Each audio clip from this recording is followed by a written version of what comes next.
Demolition, and there's that right hand. They're duking it out, not by the right hand. Takayama.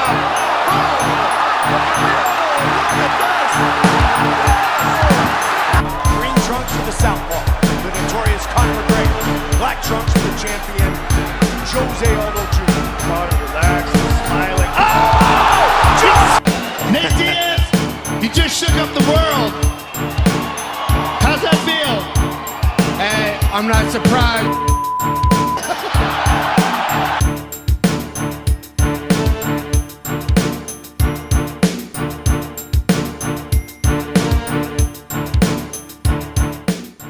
You know what time it is. It's time to talk chingazos. It's Cinco de Mayo Eve. We are on the verge of main events in the UFC and boxing. We got a full lineup of all kinds of news for you. Me and the primo right here. My cuz, how are you doing? I'm doing good, cuz. Doing good. Ready to find out what's going on next. I want to know if maybe there's any info on the Canelo fight or what's going on. So looking forward to this. I got a lot of stuff cooking, setting it up for the main events in both cards, but we are extremely sorry right now because we're missing the homie Fonzo. And this has nothing to do with combat, but this is funny. I think everyone out there watching and everyone out there listening can really appreciate this. This is a service that is in desperate need. It's called Bust a Bro. Now, unfortunately, this isn't real. This was a prank call that a radio station did on a guy. So I'm setting that up, and I'm going to forward all the way to where the DJ gets the guy on the phone. Are you ready for this, cuz? Yeah, let's do it. All right, this is super good. You can't go on the fishing trip with a plan. Again, so this is a one of the homies is going to have to miss out on a fishing trip with his boys because it lands on the same day as the wife's birthday. I'm the guy. Yeah, who's this? Hey, Dennis. I'm the guy. Guy, what guy? You know, your buddies, Joe and Kyle. Yeah, what about him? The deal's done. You're good. What deal? What are you talking about? That's perfect, dude. Just like that. I don't know what you're talking about. I'm about to hang up this phone. Oh, wait, hold on. You can't go on the fishing trip this weekend with your buddies, right? Because your wife's birthday? Yeah, how do you know about that? Well, it's about to change because Joe and Kyle, they paid me. Well, what do you mean they paid you? Like, I'm from Bust a Bro. Bust a Bro? I'm here to bust you out. Bust me out from... I don't get it, man. What are you talking about? Listen, dude, you need to be mowing your front lawn at 5:30 p.m. Friday night. No, that's not happening. I'm sorry. The deal's done, so I'm just going to keep going. I'm going to show up to your house in a cop car. Lights going, siren on, a dog and a canine. What are you talking about? Listen, I'm going to be aggressive. I'm going to tell you you're under arrest. I'm going to slap some cuffs on you. What? Read you Miranda rights, and then I'm going to start hauling you away. You are. This is Joe and Kyle, bro. It's not me. You're telling me they paid you money to kidnap me? What the is going on here? I'm not done. At that point, there's going to be so much commotion. Your wife is probably going to be out front asking me questions. You are out of your damn mind. This is not happening. I'm just going to tell you that you've got a warrant for something vague and pop you in the back of the squad car. We're going to drive off. Dude, if you roll up to my house, it's over, man. You're right. It is over. You don't have to go to her stupid ass birthday. And then the best part, an hour later, we'll be at the dock where your buddy's going to be waiting to launch for the fishing trip. Yes! All right. You're welcome. Rose. You're telling me that this is a real service and they paid you to like kidnap me and get me out of there? Dude, we don't have time for these dumb questions. Yes, it's real. Helping men all over North America get out of unnecessary bullshit. This is unbelievable. When a bro's in doubt, pay the fee. We bust them out. Bust a bro. The bro. Bust a bro. This is rich. Awesome. So Sunday night, we're going to drop you off at Red Lobster. Nah, man. Fishing trip done. Birthday gone. Your wife's going to be good.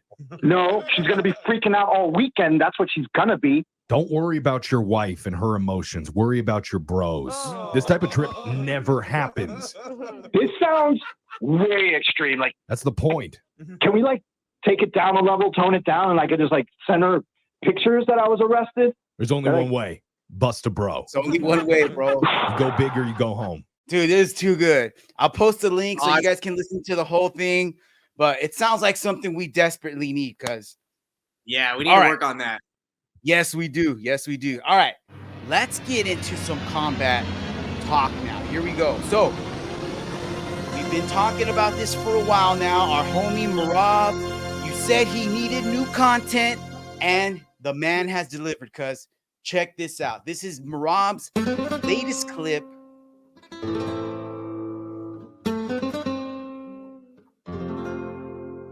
¿Cómo estás, compa? Hey, Merab, ¿cómo estás? ¿Todo bien? Estoy aquí nomás trabajando con los muchachos. ¿Te gusta? Sí, todo está bien, pero necesita estar más grande. Este cabrón está alto. Muchachos, necesitamos el hoyo más grande, porque el enano eres ese cabrón. They're digging a hole for Henry, so he's like, hey, we need to fight clear in this other September. guy's hole. Let's make this fight happen for my people and Mexica's Independence Day. Bro, let's go. For the gente, they demanded. Hey, so there you go, cuz. What do you think? Is that new content or what? That's new content, but I don't know. I don't think it's still ever going to be on the level as that first one. That one was amazing. He hit a home run. That was walk off. And this isn't even like the same kind of video. It's like a completely different genre, you know, but still good nonetheless. Still good nonetheless. Yeah. All right, cuz I do not know if you heard about this, but Craig Jones, leader of the B team, is stirring the pot on the jiu-jitsu scene. He tweeted this earlier in the week, talking about, I don't know where he's getting this money from, but apparently he wants to start a whole new grappling tournament. 2 16-man divisions, and people are fighting for $1 million grand prize. Whoa. All I've heard are the 2 divisions are going to be 170 and above and 170 below. And here are some of the names he's looking to try to get in this show. Check it out.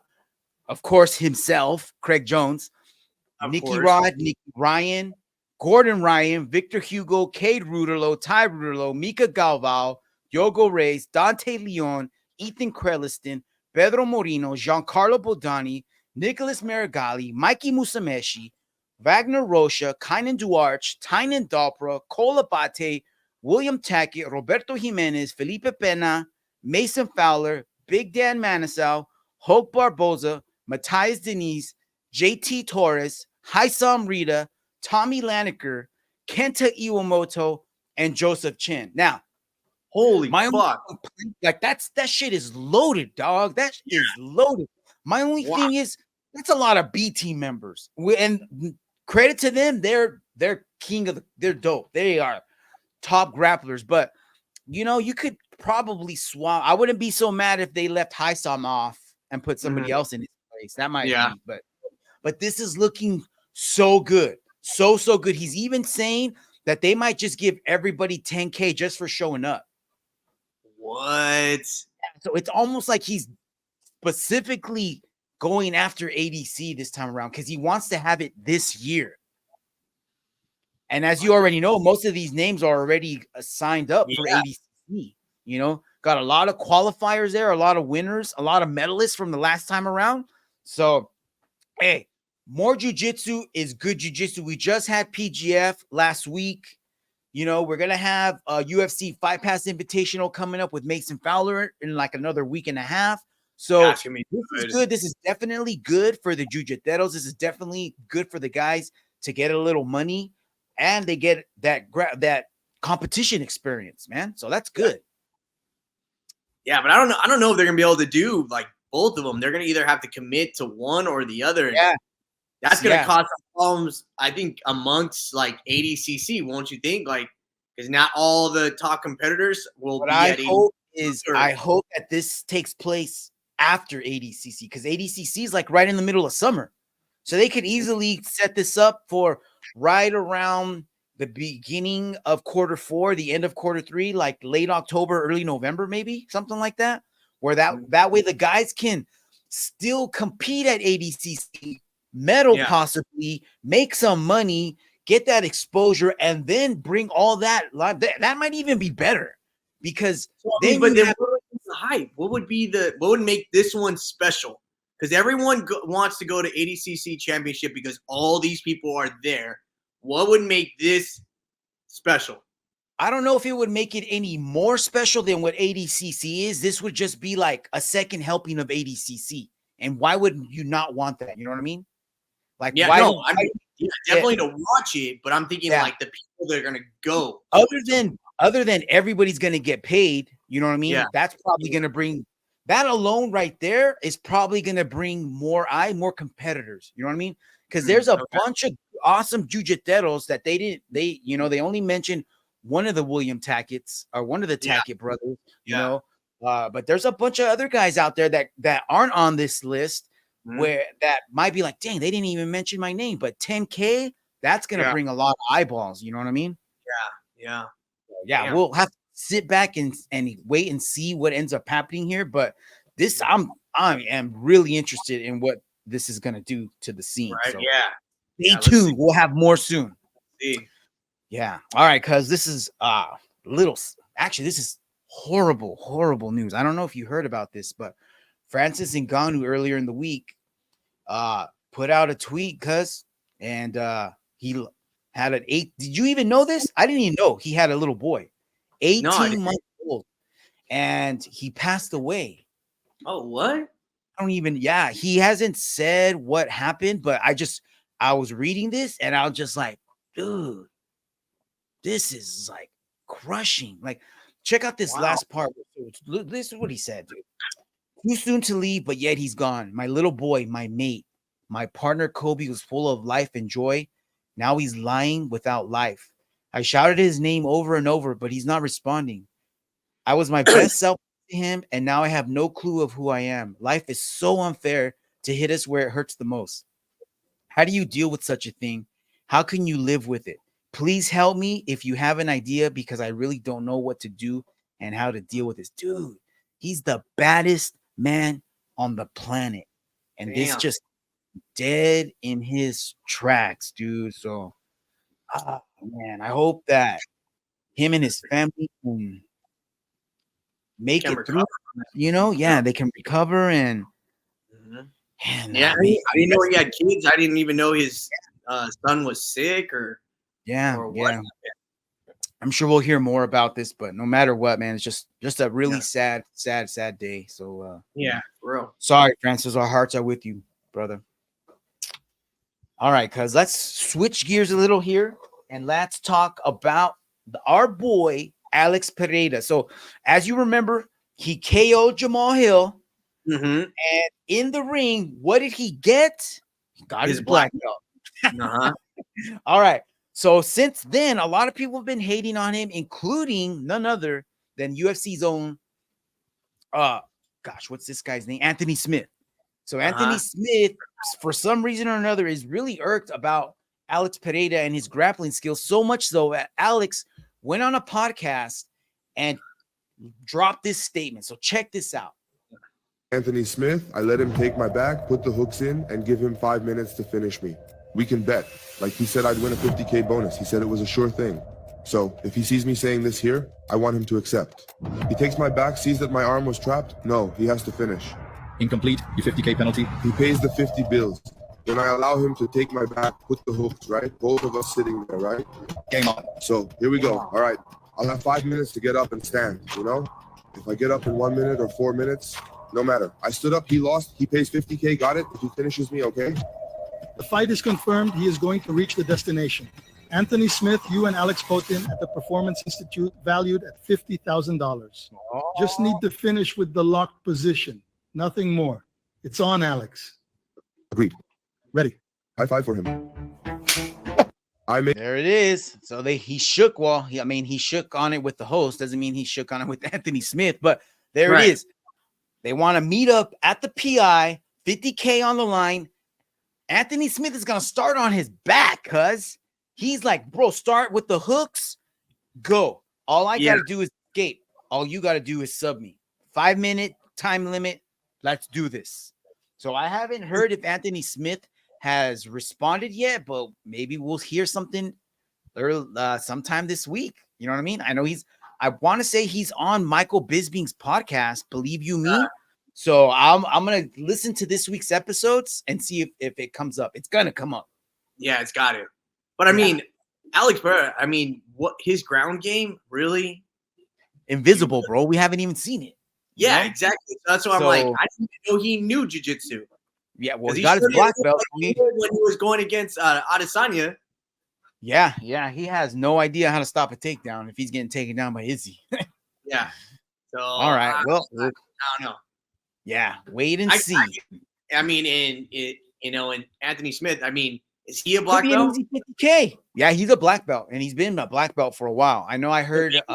Maybe that's. I heard him on a pod a while back talking about he dropped in at B Team and trained with those guys, and he said Nicky Rod put it on him.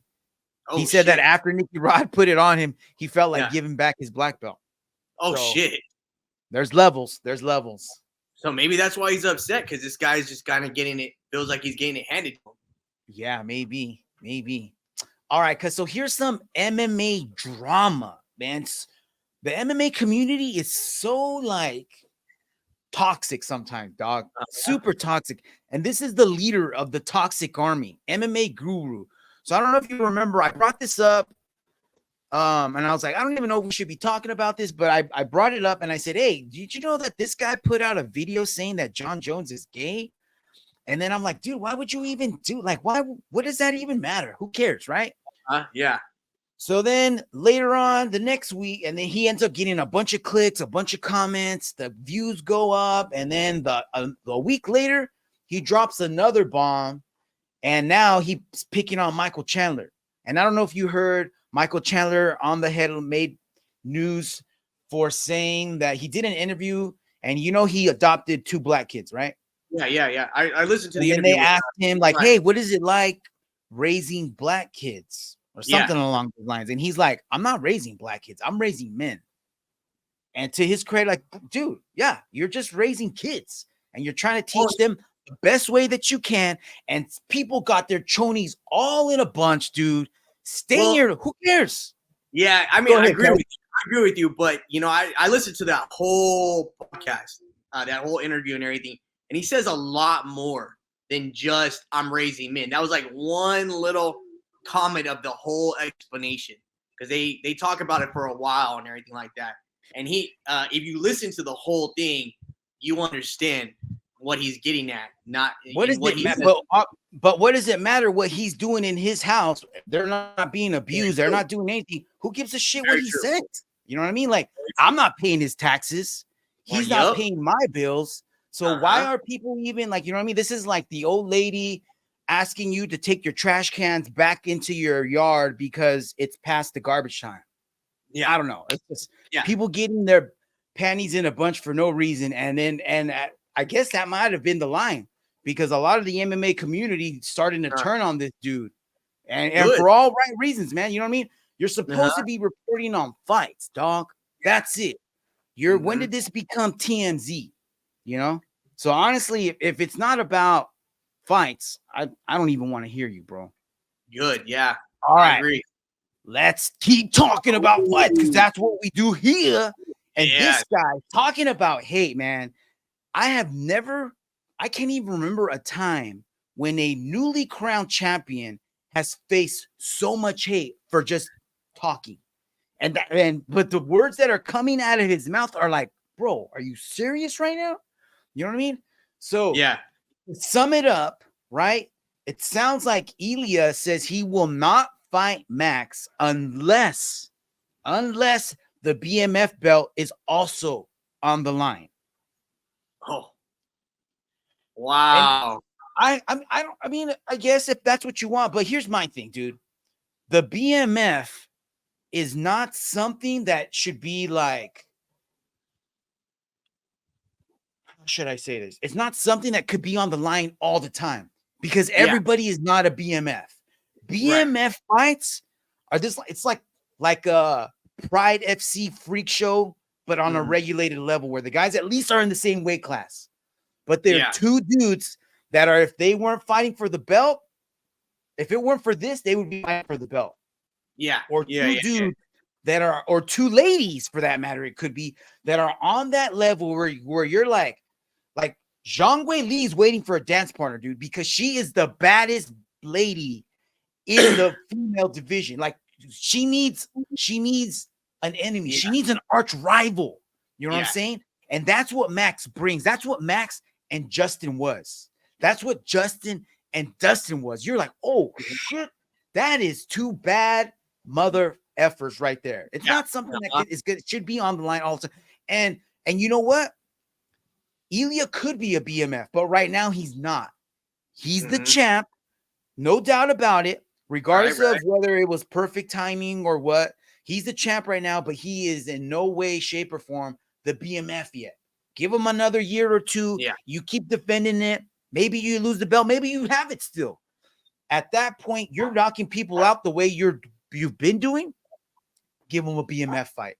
But right now, this is not the way, dog. And Max is being so cool. Max is being so cool. He's like, all right, dude, if that's what you want, F it. Look what he says. Bro, you're the one making this hard. It almost sounds like me talking to my wife. You're the one making this hard. Enough already. We need to edit this part out. I'll bring your belt. And check it out. He's like, I'll bring your belt. The boring motherfucker. All you're doing is putting words together now. You're spiraling. And I don't even know if he said boring. He might have said bitching. I don't know. The bitching motherfucker. I don't know. Insert your own bad word there. But he might be forcing Illia into a corner where the UFC is gonna force him to fight Max, BMF title or not. That man, I can't wait to see that fight. That's gonna be such a good fight. And I don't know if you saw the interview with Max Holloway where he was talking about them going like back and forth via text message, and he's like, all of a sudden he sent him this like long 3-page, 4-page text. Remember the manifesto that I read to you? That was it. He's like, oh, I'm not reading that. Yeah. He's like, what? I had to check to see my wife. Was this my wife? He's like, my wife doesn't even message me like this. Watch out, Max. They be keeping them receipts. All right, cuz so Central Valley's own Alex Perez, and I spelled his name wrong. Check that out. Jeez, I gotta fix that. Pertez. When did I turn to Alfonso all of a sudden? All right, here we go. There we go. 3, 2. All right, next story, bro. Last week, right? I don't know if it was last week or a couple weeks ago. Alex Perez gets the KO on Matthias Nicola. Actually, it was last week. Yeah. So he got the KO, and he's not wasting no time. He's back on the fight scene, and he's got to fight against Tiger Ulanbekov. And I want to say it's going to be a fight night like sometime in June. So quick turnaround for him. If he gets another win like he did last week, bro, he might be propelling himself to a title shot. Because right now, as you know, tonight, Ursic's going to be fighting Pantoja. And after that, there's really no contenders at the moment. So this could bode very, very well for Alex and his career. Skyrocket to another fight for the belt. You know what I mean? So we'll see. All right, cuz. I don't know if you're going to be watching this tonight, but Canelo Alvarez taking on Tijuana's Jaime Munguia. This is going to be a banger of a fight. I don't know if we're going to see an upset, but we're definitely going to see some freaking great boxing, cuz. So fireworks have been going off all week long between Canelo and guess who, cuz? You would think like, hey, Canelo's fighting Jaime. They're probably going back and forth on Twitter, on the socials, at the press conferences. But they weren't. It was actually Oscar. So here's Oscar at the press conference, and this is how it started earlier on in the week. I don't know if you heard this. Did you hear this? No. Oh, you're in for a treat. So tune in. This is Oscar De La Hoya. They just announced him, and dude, he starts off super cringy. They're like, "We welcome Golden Boy Promotions, Oscar De La Hoya," and he walked up to the mic and he's like, "Thank you. You can sit down now." I'm like, bro, no one's fucking standing up for your ass. Check it out. So long. But that doesn't change the fact that Golden Boy built Canelo Alvarez, period. The company you fought under for decades has always had one name, and it's mine. So put some fucking respect on it. As for Jaime, he has always dared to be great, just as he's this Saturday night. And this serves as a bit of a full circle for him. Remember when Jaime was 21 years old, volunteered to step in against Triple G, and Canelo failed 2 drug tests? Though Jaime wasn't allowed to fulfill his dream, 2018, on Saturday night, he will do just that. Fulfill his dream and be world champion. Tienen que escribirle lo que tiene que decir este pinche maricón, cabrón. Tú lo escribes, ¿qué lo escribes, pendejo? Tú no escribes nada, cabrón, tú no haces nada. Tú no haces nada. Yo lo escribí. Eres un pendejo, eso es lo que eres. Eres un baboso. Eres un pendejo, cabrón. So basically, Oscar saying that, yeah, basically he was saying that without Golden Boy, Canelo would have never made it to the level that he's at right now, which is, I mean, that's like what came first, the chicken or the egg. You know what I mean? I know me and you've had this conversation before. Like, hey, is Conor McGregor because he is who he is, or is he who he is because of the UFC? It's kind of a little bit of both. One can't survive without the other. You know what I mean? And so for Oscar to say what he's saying, yeah, I agree to a certain point, but at the same time, Canelo was really the only boxer that was making Oscar any money that whole time. So, so for him to go around and say that Golden Boy anything because of him. Yeah, exactly. Yeah. And so Canelo was just responding back to Oscar saying, like, you don't even know what you're saying. Look at you, you're reading a paper because someone wrote that for you. Those aren't even your words. And then Oscar's like, I wrote it. And he's like, no, you didn't. You're a stupid motherfucker. But wait. There's more. There's more. So here is Canelo's response. Canelo, tell us what you think about Oscar. He thinks that, with the Golovkin fight, that there were some things that Mr. De La Hoya said, or let's watch it. Did that he tried to steal. Here we go.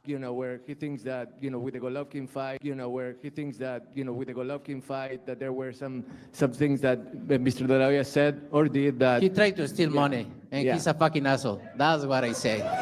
He's a fucking asshole.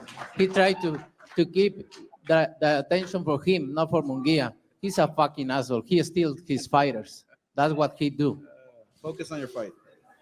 Okay, and yeah, so that's pretty much it. Go ahead, Miguel. Fucking pussy.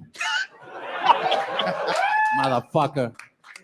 All right. I'm here for you too, motherfucker. Focus on your fight. All right, let's turn our attention back to Canelo and Munguia as we are going to. So apparently, Oscar did not like the fact that Canelo brought up that Oscar steals money from his fighters. So apparently Oscar owes Triple G a certain amount of like millions of dollars, like $3 million or something like that, $6 million. And he hadn't paid him for the fight that took place like 4 years ago. And so Triple G is like, yo, bro, you owe me that money plus interest. So I want to say it's like up to $9 million right now. Ooh. And Canelo put that out there like, bro, like, make sure that when you talk to this guy, you bring your lawyers. And then like a couple hours after that, Oscar lawyered up and had a letter drafted by his lawyer telling Canelo to stop slandering him. But I'm like, bro, it's not slander if it's the truth. Right, yeah. Stop doing cocaine, Oscar. Stop doing cocaine. So yeah, you can tell he didn't like that. We're going to see in a couple hours because how this is actually going to play out, because these guys are in the locker room right now, probably warming up. So I'll have the highlights later on and I'll record again in the morning and I'll post them on this week's show. So come back, everybody. Yeah, you know what? Right, I just wonder if that's going to get into Canelo's head. He's going to be thinking about De La Hoya and not after his opponent. And that might just give him. I'm thinking that because him and Jaime were actually pretty cool. Like they're homies. Yeah, they like seem not best friends, but they're really, really nice to each other. Canelo had no ill will toward him. I think what's going to happen now is Oscar like instigated some shit. And now he's like, and now he pissed him off. And now Oscar's not the one that's got to fight him. It's going to be Jaime. And Jaime's probably going to get his ass whooped even more now. because you know he doesn't want Oscar to get any kind of extra money. And if his guy wins, you know that's what he wants. We'll never hear the end of it. Yeah. So staying on the Della Golden Boy tip, you know Ryan Garcia is a Golden Boy boxer as well. He's part of that promotion. So Ryan Garcia fought Devin Haney a few weeks ago and pulled off one of the biggest upsets of boxing this year. Won the decision, right? But check this out. He tested positive for a banned substance. Yeah. So apparently he's saying that he got it from a tainted supplement, and he posted it on his Twitter feed. There was some type of, I don't know, some supplement that he took. And supposedly they're going to test that specific sample to see if it is. And I mean, I don't think that's going to take away the drug test, but at least we know that it wasn't steroids or something like that. Yeah, yeah. And I thought it was funny because Conor McGregor posted his own little manifesto about this and put Sean O'Malley and Ryan Garcia on blast, because I guess Sean O'Malley got busted for the same thing a while ago. And really? He's like, yo, you guys are fucking cheaters. You guys are fucking trash, this and that. And then check out what Ryan said. What's that? I said, this from the guy that's fucking yoked up on steroids. Exactly. Look at it. He said, if I see Conor McGregor, I'm going to break your weak ass ankle. You ran from being tested because you were on roids. Roadhouse or roid rage? Fudge Conor Kaka. So he's absolutely right, though, dude. Why was Conor not in the USADA testing pool? Because you were pissing fire, dog. It's all good. Right? Yeah, let fighters do what they're going to do, man. I don't give a shit. Keep fighting. All right, cuz we're also right around the corner from UFC 302, right? So we're starting to slowly recover from the UFC 300 hangover, and we're getting awesome fights. So the poster just dropped. I wanted to show you this main event: Islam Makhachev and Dustin Poirier and Sean Strickland and your boy Paulo Costa, co-main events. So stay tuned, because you know the shit talking is going to start to heat up pretty soon. Oh, yeah. They might even start tonight, because I'm pretty sure these guys are going to be in the crowd. All right, cuz main event is going to be Steve Erceg taking on Alexandre Pantoja. And I don't know what Pantoja said, but he must have said something about Erceg, because Erceg dropped this banger of a quote. And I don't know if he can pull this off, but it sounds dangerous. I own this town. I own Rio de Janeiro. For him to say that he is the king and I'm the joker, if this was a different time, I would evade his favela on horseback and would kill anyone that wasn't fit to work. Dude. Damn. That sounds evil as hell. Wow. Man, maybe we don't know. There's a dark side to this guy that we don't know about, man. He's like a serial. You better go check his fridge. He might have body parts. Damn, he went deep with that. He went fucking yeah, he did, man. He went fucking full on. Yeah. So we'll see if he can. We'll see what happens, man. It's kind of like that Key and Peele episode, that UFC episode. You ever see that? Oh, yeah. All right, cuz. So I only have a handful of slides left here, but just like I did for UFC 300, I picked some bangers that I really wanted to watch, and I put them through my little category thing where I picked, hey, I think this guy's better at striking than this guy. I think this guy's got the grappling. I think this guy's got better defense and whatnot. Cuz people hate those. People blame me like crazy every time. They're like, "Are you serious? You think that guy's got the striking? Are you stupid?" So nobody had any issues with this one. Ishmael Bonfim, Vince Pichel. I gave Bonfim the grappling, the defense, and the damage, while I gave the striking to Pichel and cage control to Pichel. No one really said anything about this. Ishmael Bonfim ended up winning by unanimous decision. He pieced him up. He definitely had better striking than him. So I did not get this one right. If I'm doing this again I would. What's that? Isn't this like the AI though? No. This was me. So I just use these categories and then I go over their records and I just quick eyeball. Like, I think this guy's better at that than this. I think this guy's better at that than this. But it's not 100% right. You know what I mean? I'm just ballparking it. I'm just trying to find some sort of a system that might help me make better picks. I don't know. Okay, gotcha. All right. So here, this one, Elvis Brenner, my Tebek Orlobai. I didn't get to watch this one. This one was coming on just as we were about to start recording. So I'm going to go back and tune into this one. But let me tell you which one I took the most heat for right here. Oh, I got flamed because I said Steve Erceg has better striking than Pantoja, which I think he does. And what I mean by that, I just mean he's a more technical striker. Last night I watched Pantoja's last 5 fights. And in those 5 fights, he did not throw not one jab, no jabs, no hooks, no uppercuts, just this, which was good. You know what I mean? Like, if that's the only tool you got, bro, you use it as often and whenever you can. Versus Erceg, who doesn't have the type of resume or the extensive resume that Pantoja has, but from what he's done in the UFC, he does have a jab. He does have a hook. He does have a right hand. He does go to the body. He does go to the head.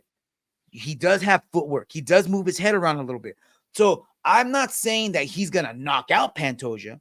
I'm not saying that Pantoja is going to knock out Erceg either. You know what I mean? But I'm not saying he's not. I'm not saying that he can't, because he totally can. And in my post, I didn't say who I picked in any of the fights, but based off of this, who would you think I'm picking? Pantoja. You would think, but I guess, I don't know. Somewhere on this screen, someone got, or actually not one, but many people thought that because I said this, that I'm going for Erceg. So who knows? He could totally pull off an upset. I think this fight is going to be a little bit better than we're thinking it's going to be. But as soon as Pantoja gets this to the ground, man, that might be the end of it, because we don't know how good Erceg is on the ground yet. But we do know how good Pantoja is. Okay. So if Erceg can keep Pantoja out on the outside with that left hand, the longer this stays on the feet, I think the better it's going to be for Erceg, man. Not saying he's going to pull off the upset, but we should see more entertaining fight than we thought, you know? All right. Yeah. All right, cuz. Well, that's it, man. We got to get out of here because we got fights waiting for us. Yes. All right, cuz. Well, let's wrap this up. Anything you got to say before we wrap it up? Yes. Also want to put out there, we got a good friend of ours from Virginia, old team I used to train with. One of the shout out Shark Pit. Yep. He's doing really well. Been competing at ADCCs and been just taking it by storm. And so he's trying to collect some donations to get him to ADCC in Vegas this year to compete, to take it home. And so we're going to be posting that on the website. So if anybody wants to donate to get him to ADCC championship, be much appreciated. Yeah, so we'll be posting a link on our socials. We'll probably post a link in the description. So any little change you can donate, couple bucks here, $5. Don't go to Starbucks and just donate that, but because this is more important. ADCC. All right, until mañana when the highlights for all these fights come out. We'll see you until then. Combat Crew out. All right, y'all. We are fresh off the Cinco de Mayo bash yesterday afternoon. I got your results right here, starting with the Canelo versus Jaime Munguia fight. This was a banger of a fight. Me and Cousin Ann had a little discussion yesterday about this, talking about, was Oscar stirring the pot? Why was he putting his name in the hat? Why not give the stage to his own fighter? And that's kind of the reason why Canelo was pissed off. He's like, why are you even talking shit to me? Let me fight my guy and whatnot. But hey, let's get to it, man. You know how it ended. You know how Canelo always does it, man. He always brings the fight. So I got the highlights here for you guys.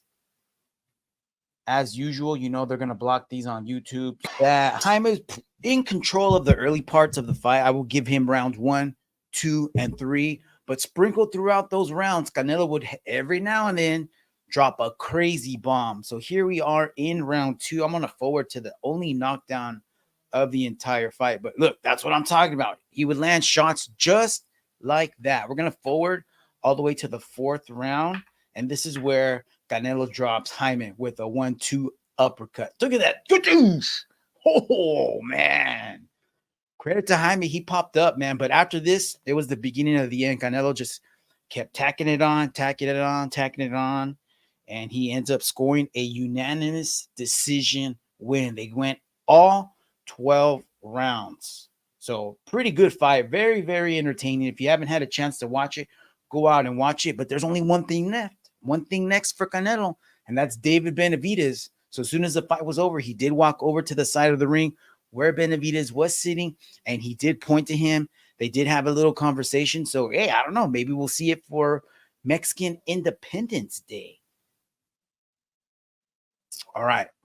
We did have UFC 301 last night, and it ended up being a better show than we thought. So I'm going to go over the bangers, the finishes. I believe it's like one from the early prelims, one from the prelims, and then a couple from the main card. So this was an early fight on the early prelims. Mauricio Rufy taking on Jamie Malaki. And I believe this was Rufy's first fight in the UFC. So let's check this out. Here we are, round one.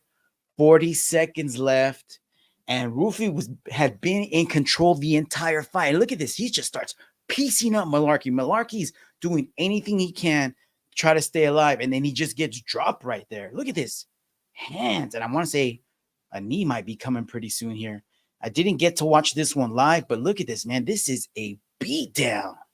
Eventually, ref has to stop it, and there it is, man. So remember the name, Mauricio Rufy. All right, moving on to the prelim portion of the fight. Here we have Michel Pereira at the moving up in the mid to the middleweight, because remember, he had little issues making welterweight. So UFC said, hey, bro, you're moving up to 185ers. So here he is. I think this is his second fight at 185, taking on Illia Topuria. And this was supposed to be a pretty even match, but Michel Pereira had other thoughts on his mind. Check this out. Again, round one. We're about 30 seconds into the fight, and here we are. Michel Pereira taking center stage, center of the octagon, doing that nice little karate stance, darting in and out. But watch this. Watch this. Boop, boop. 1-2. Drops Topuria, and then look at this backflip to pass his guard, bro. I'm doing that on Tuesday and Nogi, guys. You better catch me, y'all. Just kidding. But look at this backflip. Lands, and part of his shin lands on his opponent, but his opponent gets up. I don't know if he was dazed or not, but he does leave his head out. Michel just snags that up, and look at this. Finishes the guillotine, and his opponent passes out right at the very end, man. So let's watch that again from the drop to the guard pass to the guillotine. Check this out one more time, just because it was so nice. 1-2, drops him, guard pass, north-south, drop some bombs, get up, give me your neck, and then 15, 14, 13, 12, 11, 10, 9, 8, 7. Oh, there's the tap. So about 7 seconds later, his opponent ends up tapping out once he ratcheted up that guillotine. So shout out Michel Pereira. Let's see what is in store for this guy soon, because he's making a splash, man. He's doing what he's supposed to be doing to lesser opponents, getting them out there as soon as he can without taking any damage and doing it in spectacular fashion. So thanks for the highlight reel, Pereira. That was awesome. Moving up to the main card portion, everyone's counting this guy out. Anthony Lionheart Smith taking on Vitor Petrino. And this was another one-round finish. So let's check it out. We're a minute and 45 seconds into the first round. Vitor shooting in for a double leg. And as soon as he does that, look, Lionheart's already cinching up an arm in guillotine. And he just lets him take him down, closes his guard, and it's only a matter of time. Look at this. You can see Petrino there struggling, and he taps out. Petrino, you had one job to do, bro. All you had to do was make sure you landed in side control, and you didn't. But, I mean, what could he really do when he had Anthony's legs wrapped around his back? You know, so, yeah, credit to that's just a veteran versus a rookie, man. With more time in the cage, Petrino will remember to not do that, not leave your head in like that. But, hey, that gives Anthony Smith another win, and I'm sure we'll be hearing him talking on the podcast, talking on ESPN, talking about who he should be fighting next, and he's just keeping himself relevant again. Maybe they'll feed him to Pereira. I don't know. All right, dude, I feel so bad for this guy, man. We need to start a GoFundMe for Paul Craig so that he can get some striking lessons, because this dude has been in the UFC for a hot minute, and he's a great fighter. He's awesome on the ground. He's got no takedowns, and he has, if I could give somebody a negative rating on their striking, I would give this guy a negative rating, man. Before the fight, me and Cali Firefighter, shout out, we're going back in the text group, and I was like, bro, you already know what's going to happen. Paul Craig's going to shoot him for a takedown. He's not going to give it up, not going to give up on it, and he's going to take unnecessary strikes and go out in a blaze of glory. Maybe he didn't shoot him for the takedown, but look at this. Every time he got clipped, he would just put his chin back out again, and Ohio had no respect for his stand-up. He knew that he was not going to get clipped, and if he did, he knew he was going to be able to eat it. Look at that. 1-2, puts Craig on his skates, drops him, and then that was it. Luckily, he didn't follow it up with any more strikes, but Ohio getting another one-round finish on this show, right? That was round one. Oh, I'm sorry, round two. So still an early finish. Nothing but early finishes on this card, but yeah, that was it. So now that we have both of those guys talked about, those were two middleweights, right? Caio Borralho at the moment is ranked number 14, whereas Pereira is not ranked yet. And even though he didn't beat a ranked opponent, I mean, he's just put on such a good show. I'm wondering if they might drop Curtis and insert Pereira there at 15. Borralho probably is for sure going to be taking Paul Craig's spot at number 13. So he's going to be moving up at least one in the rankings.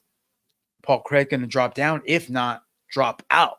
And that could be another spot that they could insert Pereira in as well, because I got no problem with him at number 13 as well. So I know a handful of these guys already got fights coming up. Sean Strickland's tied up with Paulo Costa. Izzy doesn't have a fight. Robert Whittaker is going to be taking on Khamzat, right? So that's going to be coming up pretty soon. Brandon Allen just fought. Jared Cannonier's got a fight. Nasruddin Imovov's got a fight. Deliti, he's coming off of an injury. Jack Hermanson, I don't know what's going on. Fluffy, I know, just got injured. So how about this? How about you just make these two guys fight? That would be a sick fight. And it would almost be kind of sad because these are two rising stars and you'd have to kill one guy's dream for them at the moment so that the other guy can rise up. But I don't know, man. That would be a banger of a fight. Just two super explosive guys. And I'd be down to see it. What do you guys think? What would you say about that matchup? You think that's pay-per-view status fight? Or do you think that'd be a good fight night? I don't know, man. Either way, it'd be a sick-ass fight. All right, let's get to the main event. You guys already remember earlier we talked about this, and I was taking a lot of heat on from TikTokers because I gave Usyk the striking advantage. And I want to say Pantoja actually outstruck Usyk last night. Once you got to the finals, once the fight was over and we saw the stats, but when you look at their faces, it did not look that way. I thought Usyk did a great job, a lot better than I thought he was going to do. I thought he was just going to get pieced up. I didn't think that Pantoja would be able to finish him, but I just thought it would be completely one-sided. And boy, was I wrong. I've only got to watch this fight once since then, but I want to say that I think I gave rounds 3 and 4 to Usyk, and Pantoja I gave rounds 1, 2, and 5.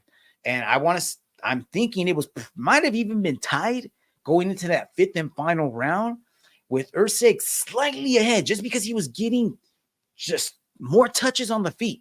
He was touching Pantoja, shooting that jab out, following it up with right hand, keeping Pantoja away. And then for some crazy reason, and he was doing this all night, he shot him for a takedown that Pantoja reversed and ended up keeping Usyk on the ground for the remainder of the fight. And I'm pretty sure that sealed the deal. Looking at the judges' scorecards, we had judge number 1 score at 48-47 for Pantoja. He gave him rounds 1, he gave him rounds 3, and then he gave him rounds 5. Sal D'Amato scored at 48-47, same score for Pantoja. Gave Pantoja rounds 1, 3, and 5, same. And Dave Torelli scored at 46 for Pantoja, giving Erceg only round 4. I don't have the rounds were super close. I guess you could score it either way. I don't really have a problem with that. But it was a hell of a fight. And for that being Erceg's 4th fight in the UFC, watch out, guys, man. You have nothing to lay your head low about, Erceg. You know you're going to bounce back from this. And everyone in the flyweight division for sure is put on notice now, man. I don't know if anybody's going to want to fight that kid. Let's look at the flyweight rankings at the moment. Pantoja keeping the strap. Looking at number 1, we got Brandon Royval. Brandon Moreno at number 2. You guys remember he's going to be taking a break. So that's might as well remove him at the moment, you know. Amir Albazi, Kai France, Alex Perez, Mohamed Mokaev, Manel Kopp, Matthias Nicolau, Tim Elliott, and Steve Erceg. I would be willing to bet that Erceg's probably going to jump somewhere up into those top 5. And I would have no problem with that. I think Erceg can handle just about anybody in this top 10, minus maybe Mokaev. I don't know if he can stop the takedowns of Mokaev because he had a little trouble stopping Pantoja's takedowns last time. Mokaev has got way cleaner takedowns. But so what should be next for Erceg? A Brandon Royval fight? Amir Albazi? Definitely somebody in the top 5. I would say maybe even Alex Perez at the moment, but Alex took a fight already, so you can take him off that list. And KKF, I believe, is supposed to be fighting Manel Kopp pretty soon, so we can remove him. But bros, I would be down for a Brandon Royval or Amir Albazi versus this kid. And this guy says he's ready for, what is it, UFC 303, 304 coming up in Australia in a few months. He said he'd be ready for that. So let's see what happens. Let's see if he get how long his suspension is. Let's see who steps up to the plate. But man, what an exciting weekend of fights, man. UFC 301, Canelo Munguia. If you get a chance, go out and watch those. I'll be posting the clips up social media. You know, YouTube, again, going to be blocking these. But hey, that's a wrap, Combat Crew. Have a kick-ass week. Stay safe out there. Catch y'all next week. Chingazos Crew out.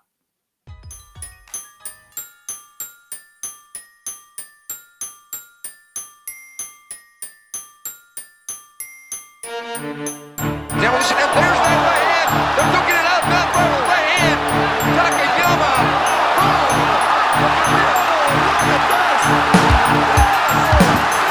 Green trunks for the southpaw, the notorious Conor McGregor. Black trunks for the champion, Jose Aldo Jr.